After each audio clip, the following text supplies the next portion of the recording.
Baik pemirsa TV, di segmen terakhir ini kita sudah terakhir nih Ustaz. Ya. Kali.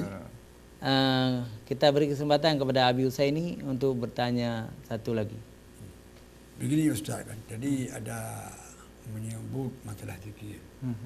Karena zikir ini antara kelompok-kelompok tidak sama bacaan. Kan?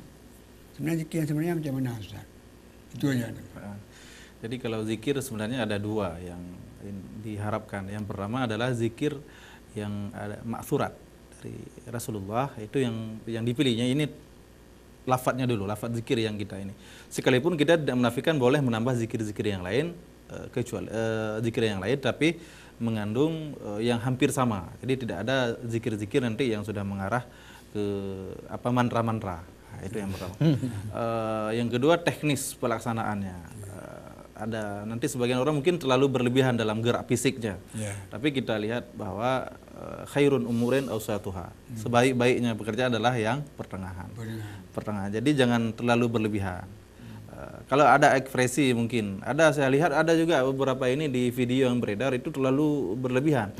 Jadi ekspresinya mungkin lain lagi berselawat itu karena begini, sallu walau birya, itu lain lagi, berselawatlah walaupun ria, karena itu bagian dari syiar kita cinta kepada Rasulullah. Mungkin kalau zikir yang sifatnya amalan ibadah li nafsih, atau walaupun secara jam'i, ada baiknya kita pilih yang pertengahan lah, gerak fisiknya maupun lantunan suaranya. Ya. Baik, mungkin saya tambahkan sedikit terkait dengan masalah tadi Ustaz ada sampaikan rugi kita kalau kita sudah berpuasa tapi tidak mendapat keampunan daripada Allah Subhanahu wa taala. Iya. Nah, jadi kiat-kiat antara lain adalah kita harus pasang target. Ini saya melihat ada orang tidak pernah pasang target dia. Kadang-kadang sudah 40 kali dia berpuasa. Artinya dia sudah ada umur lebih kurang 53 tahun, tapi tidak ada target. Apa yang harus dia capai dalam bulan Ramadan? Jadi jangan pesimis sebagaimana yang dikatakan oleh Umar bin Khattab. Kata beliau begini, kalau seandainya ada suara dari langit mengaum mengatakan semua masuk dalam surga kecuali satu orang yang tidak masuk. Beliau mengatakan yang satu orang itu bisa jadi saya. Maka beliau itu ada sifatnya raja. Jadi khauf itu bagian daripada khauf, takut. Jangan-jangan itu saya satu orang. Padahal beliau kan tergolong pada sahabat-sahabat yang telah dijamin keampunan daripada Allah SWT dan akan mendapat surga Allah. Yang kedua kata beliau, apabila ada suara dari langit menggema, semua masuk dalam neraka kecuali satu orang. Artinya masuk surga yang satu orang tersebut. Maka saya berharap satu itu adalah saya. Artinya ada raja, ada harapan, rasa optimis ingin bagian daripada orang yang baik tersebut. Maka kita harus pasang target. Target yang terbesar yang kita dapatkan dalam Ramadan adalah Lailatul Qadar. Karena Lailatul Qadar adalah malam khairum min alfisyah, sebagaimana ayat yang sering dibacakan oleh imam. Lebih baik daripada 1000 bulan. Kalau kita kalkulasikan mungkin lebih dari 80 tahun. Mungkin waktu yang istimewa itu hanya didapatkan oleh orang-orang yang memasang target sudah puluhan tahun ataupun dia orang yang saleh. Nah, bagi kita-kita ini, kita targetkan saja bisa beribadah pada malam Lailatul Qadar. Itu saja yang kita kejar, yang paling penting. Karena salah satu doa yang Imam dan Bilal biasa bacakan, Allahumma innaka afun karim alimun tuhibbul afwa fa'fu anna ya karim. Itu adalah intinya. Kita kan ketika mendapat kesempatan yang luar biasa itu apa yang kita minta? Ampunan daripada Allah, bukan yang lain. Karena jika ampunan telah kita dapat, insya Allah kita tidak termasuk kepada orang-orang yang dimurkai oleh Rasulullah dalam doa Jibril. Jibril kan pernah berdoa lalu Rasulullah mengamininya. Amin, amin, amin 3 kali. Yang pertama, orang yang tidak berbakti kepada dua ibu bapak, Rasulullah mengatakan celakalah bagi orang yang tidak berbakti kepada dua ibu bapak. Kemudian namanya disebut tapi tidak berselawat. Yang ketiga, orang yang dia hidup dalam bulan Ramadan dan bulan Ramadan telah berlalu, dia tidak mendapat keampunan daripada Allah. Maka dia termasuk orang celaka yang diaminkan oleh Rasulullah. Sangat bahaya sekali. Iya. Baik Ustaz, sudah datang lagi nih. Assalamualaikum Ustaz, mohon penjelasan tentang salat tarawih. Di Mekah 23 rakaat, termasuk witir. Konon di Madinah 36 rakaat. Di Aceh ada yang 11 termasuk witir. Mohon Ustaz penjelasan dan sampaikan. Dalil-dalilnya siapa yang lebih kuat. Wassalam. Baik. Nama tidak terbaca, nanti Iya, kita nggak baca apa-apa. ya. Jadi saya ingin sampaikan di sini bahwa salah satu permasalahan umat Islam di Indonesia dan dunia itu adalah sibuk membahas khilafiyah, itu yang pertama.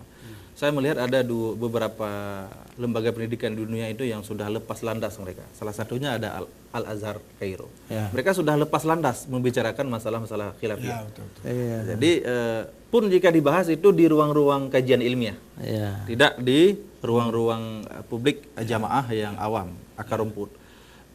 Nah, jika ini bagian dari ilmiah, insya Allah saya akan jawab. Yang pertama tadi ada yang bilang 8, ada yang bilang 20, ada yang bilang juga 36. Sebenarnya jika dilihat di Mesir sendiri itu ada juga jamaah yang sholatnya 8 rakaat, ada juga yang 20 rakaat. Ini khilafiyah, kedua-duanya ada dalil. Kita boleh beramal selama ada dalil, dua-duanya ada dalil. Bahkan kalau kita lihat itu ada yang lebih dari 36 malah. Lebih ada di ada. Dari sangat banyak sekali variasinya, sampai 7 kalau saya tidak salah. Nah, yang kita permasalahkan sekarang adalah orang yang beramal tanpa dalil, itu yang pertama. Adapun 8 dan 20 ataupun 36. 36 saya tambahkan itu ganti daripada tawaf yang di Madinah. Mereka tidak tawaf karena mereka di Madinah, itu ganti dari tawaf. Hakikatnya mereka sholat 20 juga di Madinah. Adapun yang 8 dan ini mereka sama-sama punya dalil yang 8. Ini kalau menurut Anda, adapun guru Anda yang tempat Anda belajar, mana yang lebih kuat menurut Anda? Silahkan beramal. Jadi kita janganlah menghabiskan energi dalam masalah-masalah furu'iyah yang sifatnya sunat. Nah, dan perlu diingat juga, amalan dalam bulan Ramadan bukan hanya sekedar tarawih. Masih banyak amalan lainnya yang kita lakukan. Jangan kita peruncing masalah-masalah khilafiyah, masalah sunat itu, masih ada yang lain insya Allah. Ada baca Al-Quran, ada bersedekah sebagaimana banyak sekali. Ya, Pak Iwan ya. Pak Irwan di Penayu. Mantap sekali sudah dijawab oleh Ustaz kita, Ustaz Mustafa Hussein. Begitulah sebenarnya. Jadi kita harus seperti Al-Azhar Kairo. Jadi sudah lepas landas. Kita tidak perlu lagi bicara khilafiyah sehingga merusak ukhuwah Islamiyah. Kalaupun kita gali di pesantren, di tempat di sekolah gitu kan. Jangan untuk publik. Karena publik ini atau orang awam ini kan bingung nanti mana yang lebih benar. Dan kalau boleh kita tawarkan, Aceh juga harus lepas landas dari itu. Janganlah merebut-rebut masjid orang ya. Biarlah masing-masing menurut keyakinan sendiri, karena memang sampai kiamat yang namanya khilafiyah ini tidak ketemu. Mungkin ada hikmahnya.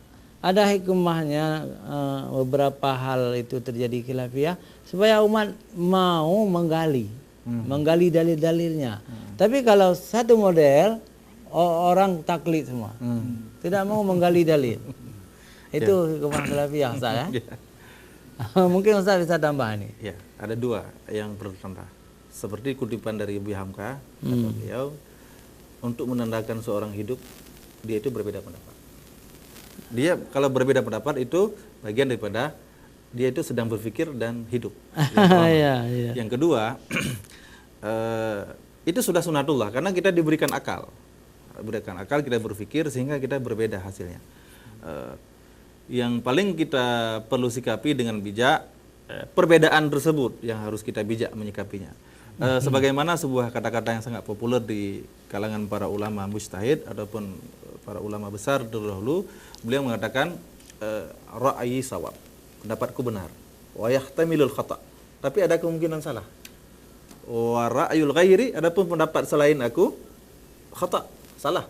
Wa yahtamil haq, tapi ada kemungkinan benar. Lalu apa di sini maksudnya? Di sini tidak mengklaim, saya yang paling benar, yang lain salah, atau dia salah, tidak ada sedikit pun peluang untuk benar. Jadi di sini ada kemungkinan-kemungkinan. Makanya kalau kita lihat misalnya Imam Syafi'i kan ada 2 juga pendapat beliau. Ada yang di Mesir, ada yang di Irak. Ketika beliau di Irak, malah banyak sekali yang diralatnya. setelah dikaji ulang, karena kita tahu bahwa di Mesir itu banyak sekali ilmuwan-ilmuwan faqih-faqih yang serius mengkaji tentang Islam, sehingga banyak pendapat beliau yang dirobahnya, Qaul qadim, disebut qaul dengan jadid. qaul jadid dan qaul jadim. Jadi itu kita sadari bahwa memang perbedaan itu ada. Cuman bagaimana kita berlapang dada. Jadi umat Islam itu sekarang masih disibukkan pada landasan ibadah. Maka kita lupa pada muamalah ataupun ekonomi. Maka kita dijajah. Ya. Di politiknya kita Jadi kita masih banyak PR-PR yang harus kita selesaikan. Maka seharusnya orang Aceh itu harus mengingat apa yang ditawarkan oleh Profesor Dr. Ibrahim Hasan dulu. Ya. Berpikir dan berzikir. Berpikir. Tapi itu tidak jalan kemudian. Nah.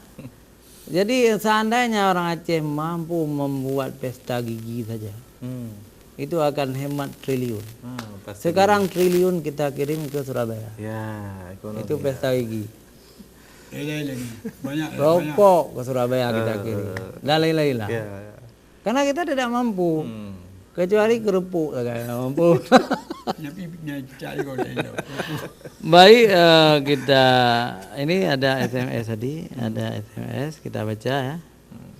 Assalamualaikum Ustadz. Suami saya lahir 69 tahun yang lalu dan sudah meninggal dunia 2 tahun yang lalu. Puasa ada, salat ada. Apa dia termasuk orang yang baik, Ustadz? Wassalam. Jadi tidak ada nama hamba Allah ya. Ya, Mbak. Silakan. Baik, terima kasih atas pertanyaannya Ibu. Pemirsa Aceh TV yang dirahmati Allah, cara mengukur seorang baik dan tidak baik itu tentunya yang pertama kita lihat dulu dari akhlaknya. Yang kedua dari kewajiban. Kalau ini di sisi agama, dalam pandangan agama. Yang pertama, dia sudah melaksanakan kewajiban yang sifatnya fardhu ain. Yang kedua, kehidupan sosialnya. Kehidupan sosial itu terdiri dari ukhuwah tadi yang kita bahas. Dia tidak menggunjing orang lain, tidak pernah ada dendam. Jika itu tidak ada, insya Allah beliau itu bagian daripada orang yang baik dan sudah mendapat surga yang tinggi di sisi Allah Subhanahu Wa Taala. Itu lebih kurang. Ini menarik dari Ferry ini ya. Assalamualaikum Ustaz, saya mau bertanya. Saya suka berzikir juga berselawat. Tapi saya tidak punya guru. Apa boleh saya lakukan Ustaz?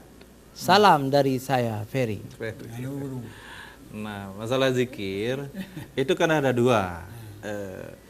Yang pertama yang sudah kita singgung tadi adalah zikir yang warid.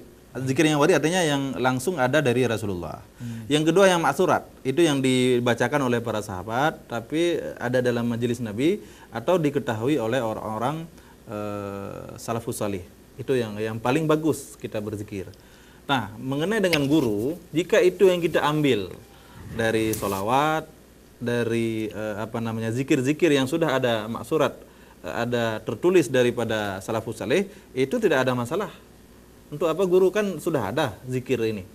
Kecuali ada wirid-wirid khusus yang dari mursyid misalnya, ataupun ada tarikat khusus, itu baru perlu kepada guru. Adapun zikir-zikir yang ma'surat dan warid daripada Rasulullah itu tidak perlu kepada mursyid, tidak perlu kepada guru. Nah, itu yang paling penting diingat. Iya, baik. Ini dari Ismail di Aceh Besar. Assalamualaikum Ustaz. Saya ingin bertanya, mengapa syekh-syekh zikir itu menggunakan baju-baju yang luar biasa? Kadang-kadang terpengaruh dengan negeri orang. Misalnya pecinya seperti puncak masjid. Itu kan baju orang-orang Iran. Atau baju orang Afghanistan. Kenapa tidak biasa-biasa saja? Wassalam. Pada jarak. Itu dia apa jaraknya ada. Silakan. Baik. Ini perlu kita perjelas bahwa orang sering mengidentifikasi tasawuf ataupun orang yang zuhud itu kumuh ataupun tidak rapi. Iya. Ya. Jadi pakaian menang-menang itu. Itu sudah orang abid, orang tasawuf, orang sufi.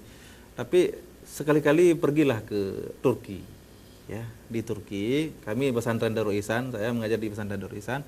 Itu lama sekali bekerja sama dengan Turki, lebih kurang mungkin sampai 12 tahun lebih bekerja sama dengan Turki semenjak setelah tsunami. Nah, di sana pesantren di sana, orang tasawuf di sana, itu kalau kita masuk ke pesantren mereka harus fingerprint dulu. Baru kita bisa masuk. Itu semua yayasan kami sudah pernah ke sana. Iya. Jadi sangat bersih. Mereka itu ala karpet semua. Karpet. Jadi mereka itu orang sufi, punya pakaian yang sangat luar biasa penampilannya. Jadi mereka seperti yang Ustaz bilang tadi, kita itu berpikir dan berzikir. Jadi kita berpikir artinya ekonomi. Makanya jangan heran di Turki itu orang yang sufi tapi mereka punya pabrik tekstil. Produksinya sepatu, kemudian peci, baju. Mereka menghasilkan uang. Nah, bukan maaf kita minta-minta sumbangan ke sana kemari untuk mendirikan rumah ibadah kita, mendirikan balai kita, sekalipun tidak salah misalnya, cuman kurang baik. Sebagaimana yang kita katakan, tangan di atas, itu yang sebagaimana kita pahami. Jadi intinya tidak perlu guru. Yang pertama tadi, yang kedua adalah masalah pakaian itu tidak mengapa. Kecuali sudah berlebihan, itu sudah dilarang juga. Harga sepatunya, harga pecinya misalnya 15 juta, itu sudah masuk kepada itu tabzir, itu sudah lain. Sudah. Baik Ustaz ya. Sayang sekali waktu sudah meninggalkan kita. Terima kasih kepada pemirsa. Juga terima kasih kepada Abi Husaini dan Ustaz Mustafa Hussein. Beliau adalah juga guru pesantren Darul Ihsan ya, Darul Ihsan. Kurungkali. Sim ya. Sim.